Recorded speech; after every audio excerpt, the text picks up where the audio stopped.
yeah, it's a really cool song. Thank you. Now, despite all these different bits and pieces that I've done over the years, it's weird that, you know, doing interviews or whatever, I still get asked quite often about something completely unrelated, which is not anything I actually did myself. It's something that in a funny way was done sort of to me or about me. I know this is confusing. I'll let this little TV clip explain what I'm talking about. Is it true Mike Myers modeled his character, Austin Powers, after you? Flashing baby. I don't think the character, no, but I think some of the look of Austin Powers apparently derived from some photos of me back in that era. If you look it up, poor guy looks just like Austin Powers. The bad teeth and the square black glasses, which I, of course, covered from Buddy Holly. Crikey again! Austin Blackness look from Peter, turned it from Bonnie! Kind of weird. Well, yes, thank you very much. I'm never quite sure what people are necessarily applauding, you know, because unless you're applauding bad British dentistry or something. But it is true. I've got to know Mike Myers, and he confirmed that when he was choosing the look of the, quote, international man of mystery, inexplicably, he zeroed in on one particular publicity picture of me with the glasses and the bad teeth and stuff. And stuff. Well, that's what a super spy should look like. It was news to me, but flattering, I suppose, nonetheless. Now, while I was off in L.A., starting a management company and working with all these great people and so on, having a great time, Jeremy had remained in London and was doing extremely well, establishing a terrific career for himself and a very illustrious career as an actor on stage and film and television back in the UK. Most of what I've done hasn't actually travelled across the pond, but I'll give you just a quick idea of what I've been up to for the past 40 years or whatever it is, and you may notice a certain theme. All right, here we go. So, this fellow here has lost his mind, and he's killed his wife and children, and is about to die in a police shootout. And this fellow here is looking absolutely miserable because it's 1798, he's an Irish revolutionary, and the reason he's unhappy is he's about to be executed. And this is the appalling Gessler, an evil man if ever there was one, from a not terribly good series called Crossbow that I did for some years in Europe. And when I say not terribly good, it had one of the, in fact, the single worst line of any piece of dialogue that I've ever come across anywhere. And here it is. You're saying my presence suppresses the peasants?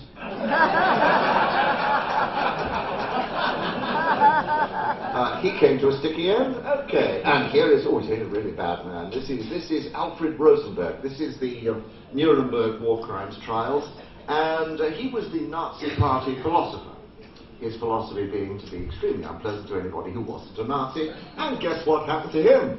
Yes, executed. And this is King Charles I. And you know your English history? Yes, you're right. Executed. Now, there have been a couple of things, however, that have sort of travelled across in fairly recent times, and if you've been very, very observant, you might have noticed me hanging about. How would you have dealt with this if you'd been Prime Minister? Well, the bombings, man. We were just talking about them. We have always lived alongside evil, but it has never been so patient. Western civilization must root out this evil wherever it hides, or she risks defeat in a nuclear age unimaginable. When might the regiment be wanted, sir? Oh, pretty soon, I'd say. Well, I'm as ready now as I'll ever be. For what? To go to France with the regiment. Why would you do that? But there must be some use for me over there. My dear fellow, we're not as heartless as that. The position's only an honorary one. Nobody expects you to go to war. An honorary one? We thought we'd cheer things up a bit to have the Lord Lieutenant at our table. And so it does. We're very glad to welcome you here. We old codgers have our work cut out for us, keeping spirits high at home. Someone else? Indeed, sir. Taxi carriage is catching for our door.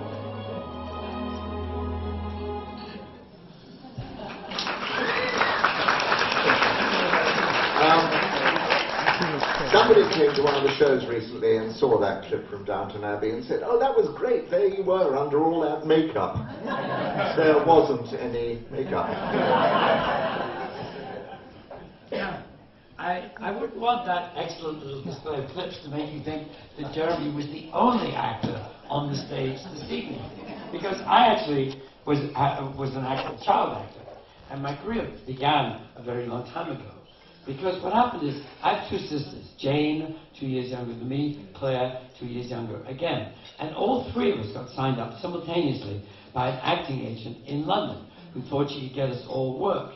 I think she thought we could be sold kind of as a package, you know.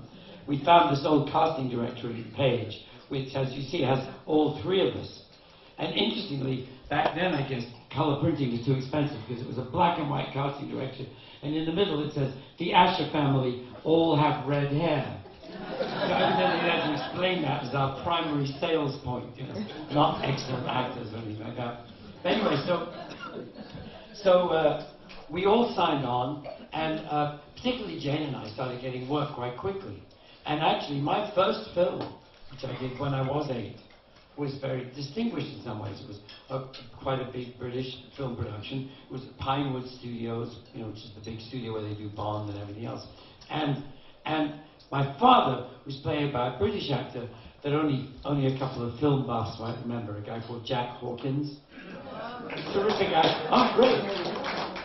Good, I'm with you. He was in Bridge on the River Kwai, he was in Lawrence of Arabia, all those kind of things. And he played my father. But much more exciting, in every respect, for me, was the fact that my mother was played by a genuine American movie star. Because my mother was played by Claudette Colbert. Oh, indeed. And so that's how it came to be that I got to kiss Claudette Colbert with massive enthusiasm. You know, I remember it distinctly. And I think, you know, that kiss doesn't look entirely filial to me. I suspect that my sexual orientation was well in place by the age of 8. And I remember enjoying it very much and thinking that it was okay because she wasn't really my mother. You know? But anyway, so, but one of the things I did, which did cross over to America and became quite a sort of hit here, was the very old black and white Robin Hood series. I don't know if anyone remembers it. It was one with Richard Green. Anyone remember the super catchy theme tune? You know, it was the one that went, Robin Hood, riding through the land. Robin Hood, with his band to band. Excellent.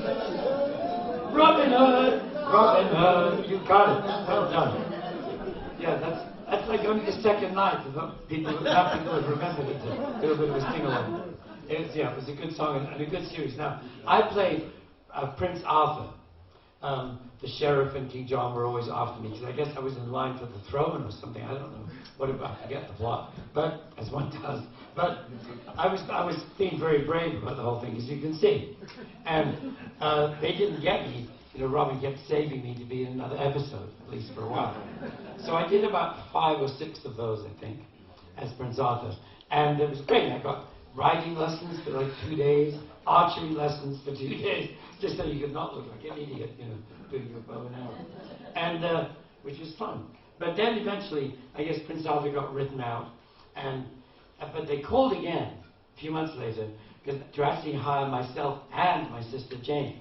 The only thing any of us 3 children did together was Jane and me in another episode of Robin Hood, where we played a pair of peasant children whose father had been wrongly accused by the sheriff of some crime or other. We'd gone to Robin for help. We ended up getting imprisoned by ourselves in some castle somewhere. But I thought I might, if I may, show you a tiny clip from that, because it is kind of interesting. It's the only thing Jane and I had ever did together. And if you listen closely in the dialogue, Jane's very last line of dialogue could be one possible explanation as to why her acting career flourished and proceeded onwards to great heights, whereas my acting career kind of elegantly tapered off. If you could throw under the tent, I could go and tell him you'd fallen in. And when he came to get you out, perhaps I could push him in. No, you get under the net. No, you. I thought of it. No, I'm excited down there. Besides, boys can't act. So, you know, maybe it's that simple. You know, in the Asher family, the acting talent is on the female side. I don't know. Certainly Jane's done very well at it. Now, all of this took place in the 50s, of course. And just like that very clip, the 50s are in my brain a very dark, sort of black and white era. You know, it was a grim time in England. Very different than it was here in America. Even though we were all recovering from the war, of course, in Britain the war had been right there. And there were bomb sites everywhere. You know, everyone had been suffering from shortages of everything, and a lot of belt tightening and stiff upper lip and all that stuff was the mood of the day. And indeed, very specifically, rationing existed for like more than 10 years after the war was over. And they took rationing off individual items one at a time.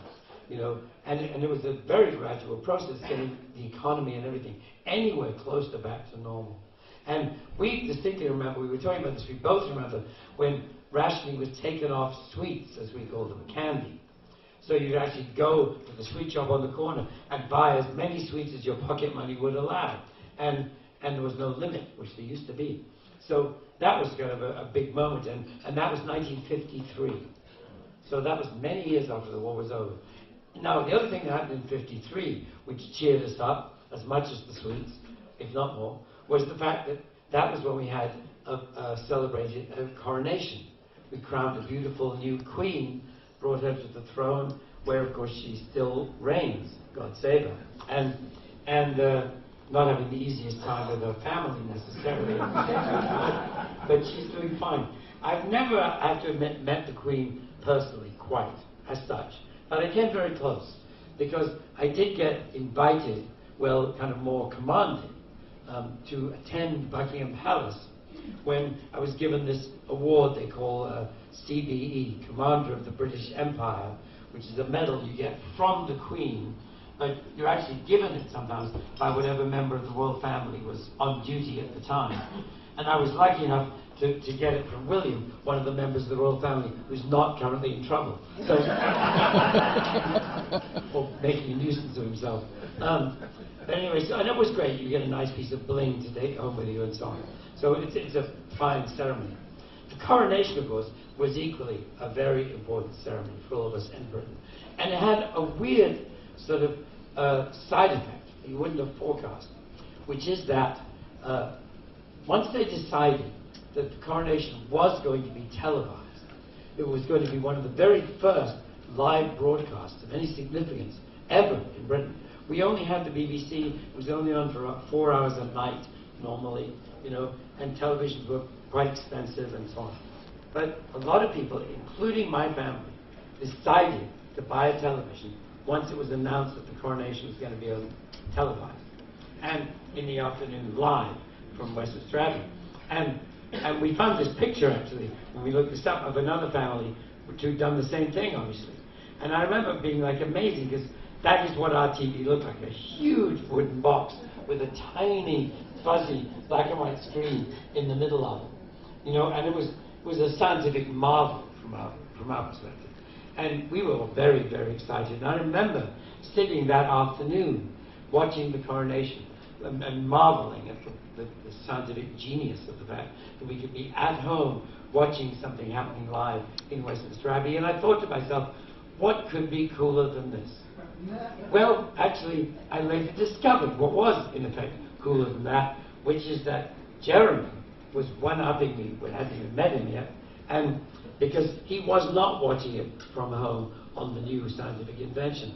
He was watching it from inside Westminster Abbey himself, only about 12 feet away from Her Majesty the Queen. How did he pull that off? He will explain. A genetic accident.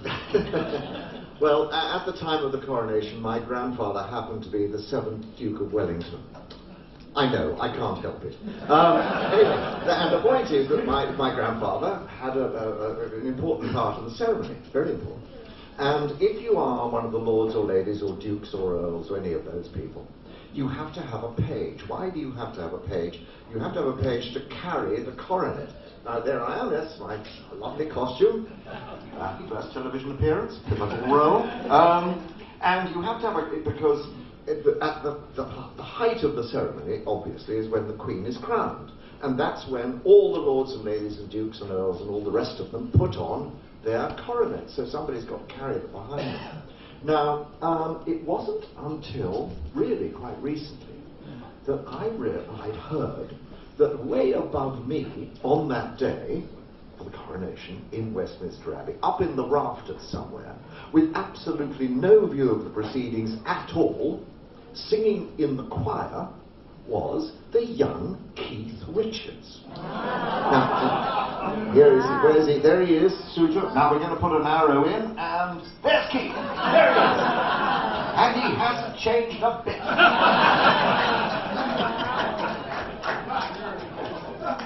Now, in truth, I do think we have to admit that perhaps dear Keith has changed ever so slightly in the years since that picture, as have we all. And I emphasize not only the physical changes associated with growing older, but we've been changed by giant cultural changes. And one of those was when we all discovered American music.